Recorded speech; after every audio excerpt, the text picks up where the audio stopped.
Certificate OBC का लगाएगा और ये लिखेगा क्रीमी लेयर में है, तो ना उसको ओबीसी में वो देंगे ना उसको जनरल में देंगे। अभी जो जलवान सर कह रहे हैं वो नॉट फिट फॉर जो नॉट फाउंड फॉर फिट, और वो उसको बाहर करेंगे सामान्य को देंगे। कुल मिला के 100% उनका कब्जा करने का है और 10% केवल वो अपने में से दे देंगे। जो 15 है वो 10% अलग करेंगे, 5% सर।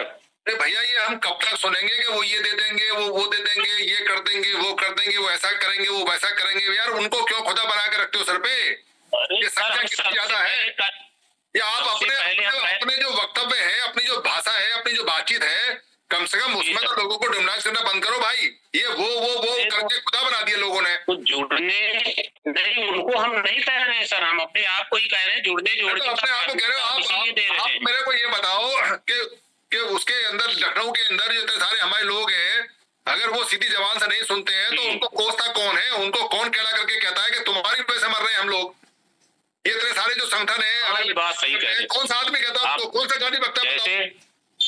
नहीं कह रहे हैं सर, कई लोग कह रहे हैं जैसे आप कहते हो। भाई आप ठीक है, आप नहीं कह रहे हो, लेकिन आप उससे दिल्ली में बहुत अच्छे नेता, मंत्री, मुख्यमंत्री तक को आपने खूब सुनाया है। आप नहीं कह रहे हैं तो हम तो देखो ऐसा है, नेता, मंत्री, मुख्यमंत्री को तो हम सिर्फ सुनाते हैं। हम ये जानते हैं कि ये ना इकट्ठे होंगे, ना ये किसी काम के, इनकी पेंशन वेंशन बढ़िया आ रही है, इनका पूरा मजा आ रहा है जिंदगी में, कोई जरूरत नहीं है किसी भी चीज की।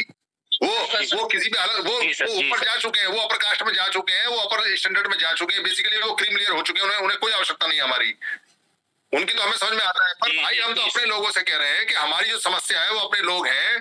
ये जो हमारे जो इतने सारे टचमैन लोग हैं, जो संगठनों के मालिक हैं, हमने तो देखा नहीं कि किसी ने व्हाट्सएप पे को गाली बकी हो, किसी ने कुछ ये कहा हो, कोसा हो तुम्हारी वजह से।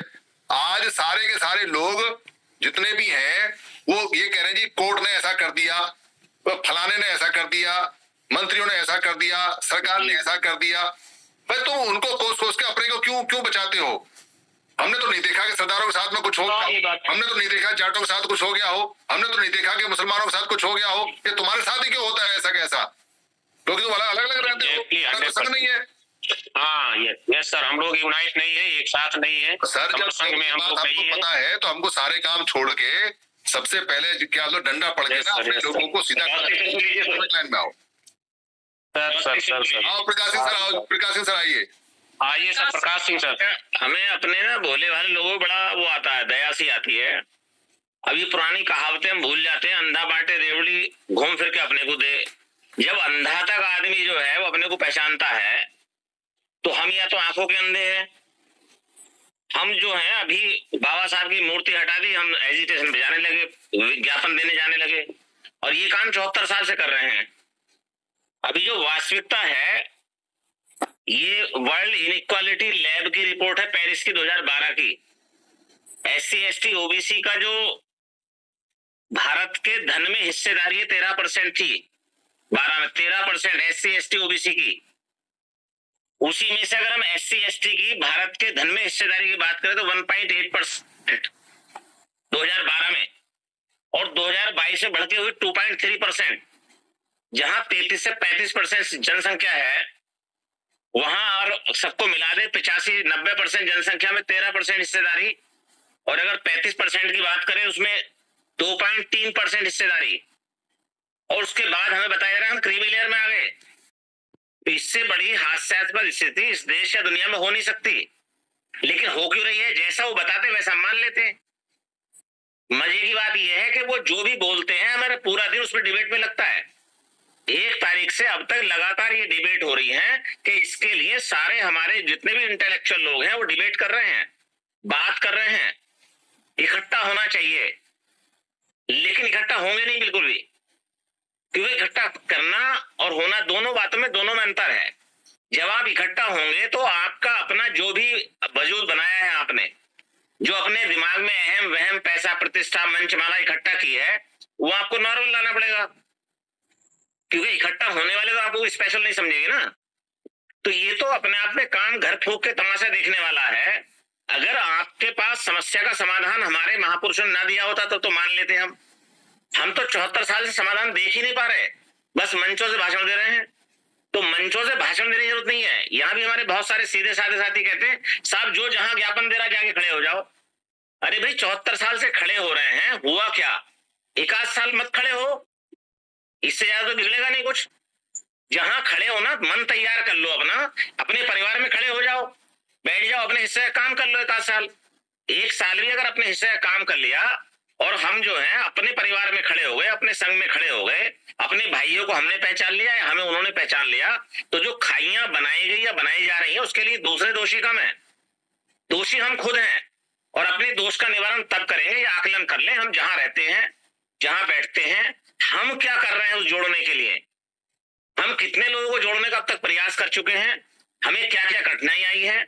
क्योंकि अब तो जो नई पीढ़ी आ रही है ना, जो अभी नौकरी कर रहे होंगे, उनके बच्चे बड़ी मुश्किल से पढ़ा रहे हैं, वो बड़े अच्छे इंग्लिश मीडियम स्कूल लेके जा रहे हैं, उनको बड़ी मोटी हाई फाई फीस देते हैं, तो उसके बाद तो तो क्योंकि 2-3 निकल गई, थोड़ी बहुत उनको हाथ मलाई लग गई, और मलाई में 2.3%, 35% हिस्सेदारी में 2.3%।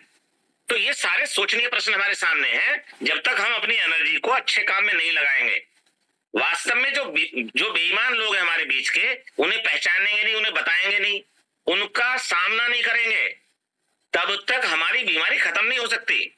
हम खाली मीठी मीठी बात करते रहें, सबको कहते हैं सब अच्छा काम कर रहे हैं, सब अच्छा काम कर रहे हैं, तो इससे तो काम नहीं चलने वाला है। तो इस तरह के फैसले, ये तो फैसला आया है अब, और फैसले तो आते रहते हैं, ये 74 साल से आ रहे हैं। तो ऐसा कौन सा फैसला है जो हमारे हित में कभी आता है? क्योंकि जब हमने पहले बता दिया अंधा बांटे रेवड़ी, अपने को देगा वो, उन्हें पहचान है, अपनों को हमें तो पहचान नहीं है। तो पहली बात, ये 3-3.5 साल से तो जूम पे पहचान कर रहे हैं, बड़ी मुश्किल से पहचान हो रही है हमारे कौन से देश में, किस स्टेट में, किस जिले में कौन कौन हमारे साथी रहते हैं, कौन भाई रहते हैं। इस पहचान के काम को ईमानदारी से अगर कर लेते हैं, और इसमें सभी को करना पड़ेगा ये, तो जितने लोग अभी नेतागिरी करने के मूड में है इसमें, उनको नेतागिरी करने दें। ये पूरा इंतजाम कर दिया है कि जिन लोगों को बोलने लायक हुए थे अब तक, जो अपनी बात रखने के लायक हुए थे, जो उन पदों पर गए थे, संवैधानिक पदों पर, उनको हटाने का 100% इंतजाम है। ये असल में पॉलिटिकल रिजर्वेशन है, उसकी सारी भागदौड़ है, जो जाके वहां संसद में, विधानसभा में जाके बोलते, चीखते, चिल्लाते अपने अधिकारी, कुछ लोग, कुछ गिने चुने लोग, उनको सबको हटाने की मुहिम है। वो तरीके उनके हाथ में है, वो तरीके ऐसे निकालते हैं कि हम उनके ही काम में लग जाते हैं सुबह शाम तक, और अपना काम भूल जाते हैं। हमने आज जो है कितने लोगों से मिले, कितने लोगों को पहचान बताई, हमारी पहचान क्या है, मैं समण हूँ, कितने लोगों को बताया हम आपके भाई हैं, आप हमारे भाई हैं, कितने लोगों से हमने ये सब रोजाना की। तो ये जो काम है, ये अभियान है, इसको अगर अभियान के रूप में लेंगे, छेड़ देंगे आज से ही, तब तो कुछ सर हमें दिखाई देगा, तब तो हम परिवार में आ जाएंगे। और सबको पता है 51% लोग इकट्ठा हो जाए, हमें मांगने की जरूरत कहां पड़ेगी, सब हमसे मांगेंगे। लेकिन इस काम को ईमानदारी से कर लें, तब तो कुछ दिखता है। और अगर खाली ऐसे ही हम बात करते रहेंगे तो 100 साल और बात करते, लोग मरते रहेंगे, जाते रहेंगे, और अपने सामने ही हम अपनी पीढ़ी को पूरी तरह गुलाम होते हुए, जैसे अब तो रोते पीटते देखते हैं, फिर और हम अपने ही बच्चों को, बिल्कुल जिनको लगता है 2 पैसे 4 पैसे उनके बाद आ गए हैं, वो भी अपने सामने देख लेंगे। और ऐसे ही देखना है तो फिर तो कोई बात नहीं, उससे पहले मर जाएगी, मरे के समान ही है। तो मेरी बात हो सकता है बहुत सारी बुरी लगी हो, मैं उसके लिए सभी से क्षमा चाहता हूँ, कोई बात ऐसी लगी हो, कर ले, ईमानदारी से कर ले सर। जी सर, साधुवाद सर। सूर्या सर। साधु प्रकाश सिंह सर, आपने एकदम 100% सही बताया। 51% लिख करके जिस कागज पे कहीं भी रखेंगे तो आपकी बात माननी ही पड़ेगी, कोई हो जोड़ने के अलावा कोई ना बात करें सर, ऐसे औरों को भी बोलना हो जाए, हम लोग जुड़े कोई भी ऐसे ना करें। एक मिनट सर, रिएक्ट ना करें। जी सर, संगम नमामि सभी को। करप्ट होगी सारी ये चर्चा हमारी, तो सर थोड़ा सिस्टमैटिक चलने दें। और बहुत बहुत साधुवाद सर, आपने बिल्कुल सही रखा है कि हमको एक बिना हैंड रेस के कोई बात नहीं रखेगा, बिना हैंड रेस के। अच्छा दिलीप मंडल सर, अभी ना आज हमारे कंसेप्ट सुधीरा सर हैं और कटके सर को भी बात रखनी है इस पे, तो अभी 2 मिनट हो रहा है, उसके बाद सुधीरा सर को बुला लें और कटके सर को भी। सूर्य कुमार सर पे बात हो जाए। सर मेरा तो बस इतना ही मत है इसमें, हमारे साथ तो लगातार ही अन्याय होता आ रहा है जब से संविधान लागू हुआ है। अनेकों ऐसी घटनाएं हैं, 1975-77 की जो इमरजेंसी है उसमें भी हमारे साथ खिलवाड़ हुआ, फिर जैसे जैसे हम 80 के बाद थोड़ा सा पढ़ाई में आगे आए तो 90 के बाद हमारे साथ अन्याय होने लगा। जैसे हम पॉलिटिकल में हमारे कुछ लोग घुसे। उसके बाद 1997 में अन्याय हो गया, जब सेंट्रल गवर्नमेंट के नियुक्ति विभाग से आदेश हो गए। तो लगातार हमारे साथ अन्याय चलता आ रहा है। लेकिन इसका जो सॉल्यूशन है वो एक ही है कि हम अच्छी तरह इसको समझ लें। यदि हमको अपने आप को बचाना और अपने बच्चों को बचाना है तो जो समण संघ की जो ये आइडियोलॉजी है इकट्ठा होने की, जुड़ने जोड़ने की, इस पे ही हमको काम करना पड़ेगा। बातें बहुत हो जाएंगी कि उसने ये किया, उसने वो किया। तो क्रीमी लेयर भी ये बहुत पहले से लागू है, ऐसा नहीं आज से नहीं है, ये पहले से लागू है। यदि हमारे पढ़े लिखे लोगों को नहीं मालूम है या हमारे नौकरी पेशा वालों को, खाली एक नौकरी का ही तो वो था कि भाई हमारे बच्चे जो है नौकरी में आ जाएंगे। बाकी फीस हमने पूरी भरी, प्राइवेट स्कूलों में हमने खूब पढ़ाए, तो वहां तो कोई छूट नहीं मिली ना हमको, क्योंकि वहां इनकम उसका सर्टिफिकेट देना पड़ता है हम लोग। तो ये भी हम एक जो है भूल कर रहे हैं, जो मेरे ख्याल से जो है हम लोग या तो जानबूझ कर नहीं बता पा रहे हो। तो हमारे साथ तो हर जगह अन्याय है। तो इसलिए अब इसका जो सोल्यूशन है वो यही है, यदि हमको प्राकृतिक संसाधनों पे भी सारा हमारा जो कब्जा होना चाहिए था वो नहीं है बिल्कुल, वो भी सब उन्हीं को। और वही जो कहते हैं ना, अंधा बांटे रेवड़ी अपने अपनों को दे, तो वही होता आ रहा सब।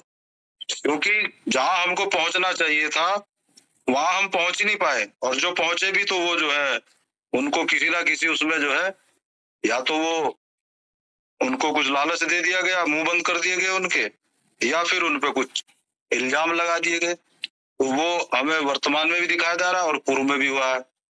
77 की घटना जो है वो भी अच्छी तरह याद है, उसमें कौन कौन से षड्यंत्र रचाए गए थे। तो ये सब चलता रहेगा। इसका इलाज यही है कि हम जुड़े और जोड़े, और जो ये वर्गीकरण या जो भी कुछ बंटवारा है इसको हमें रोकना पड़ेगा। संगम नवमी सर। ठीक है सर, साधुवाद सर। सूर्य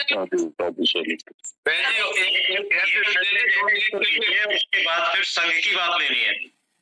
जी सर।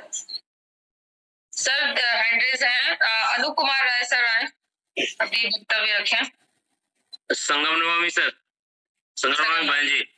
सर बड़ा गहन चर्चा हो रहा है, और चर्चा का विषय भी है कि जिस तरह से हमारी फाइटिंग फोर्स को ये मतलब इसको दमन करने की या उनकी इच्छाओं को दमित करने की कोशिश किया जा रहा है। मैं वो सब बातें बहुत हो चुकी हैं, वो सब नहीं बताऊंगा।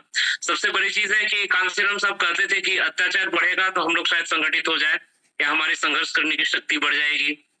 तो आज जो चीजें संपूर्ण भारत में SC ST के जिनको क्रिमिनल कहा जा रहा है, जो हमारे नौकरी पेशा लोग हैं, अभी भी अगर उनकी ये समझ में आ जाए बात कि हमें अगर संघ भावना के तहत एकत्रित नहीं हुए तो आते आते एक दिन एक्चुअली बमनों ने एक बाईपास सर्जरी कर दिया है।